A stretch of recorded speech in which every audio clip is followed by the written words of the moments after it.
कभी कभी हम लोगों के मन में ख्याल आता है कि भाई हमारी जीवात्मा तो अजर अमर है। नैनम छिंदति शस्त्राणी नैनम दहति पावकः।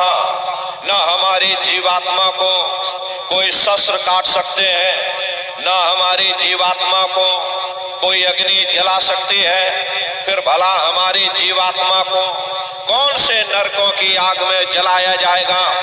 तो इसे समझने की कोशिश करो। प्रेमी भाई बहनों, तुम्हारी जीवात्मा के ऊपर 4 प्रकार के कपड़े पहनाए जाते हैं। पहला है कारण कपड़ा, दूसरा है सूक्ष्म कपड़ा, तीसरा है लिंग कपड़ा और चौथा ये स्थूल कपड़ा है। ये पंच भौतिक शरीर ये स्थूल कपड़ा है।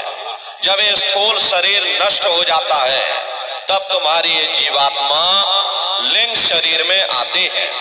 लिंग शरीर 17 तत्वों का होता है।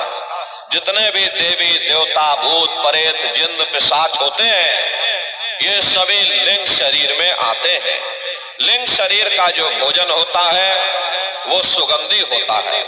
अगर किसी को भूत प्रेत चढ़ा हो, धीरे से आप उसे खुशबू सुंघा दो, वो अपने आप धीरे धीरे शांत हो जाएगा, क्योंकि लिंग शरीर का जो भोजन होता है वो सुगंधी होता है।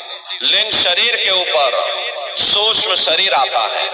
सूक्ष्म शरीर का जो भोजन होता है वो प्रकाश होता है और सूक्ष्म शरीर के ऊपर कारण शरीर आता है।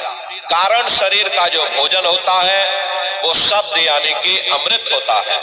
और कारण शरीर के ऊपर जब तुम्हारी जीवात्मा तीसरे मंडल पर पहुंच करके पर ब्रह्म देश में पहुंच करके उस मान सरोवर में जब तुम स्नान कर लोगे तब तुम्हारी जीवात्मा के ऊपर से सारे कपड़े उतर जाते हैं। उस समय जीवात्मा अपने असली स्वरूप में वापस आ जाती है।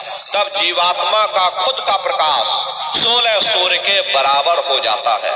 उस समय पर प्रेमी भाई बहनों, जीवात्मा को कोई न शस्त्र काट सकते हैं न फिर जीवात्मा को कोई अग्नि जला सकती है।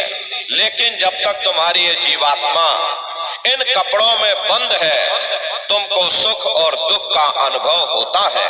तो लिंग शरीर में ही तुम्हारी जीवात्माओं को नरकों की आग में जलाया जाता है।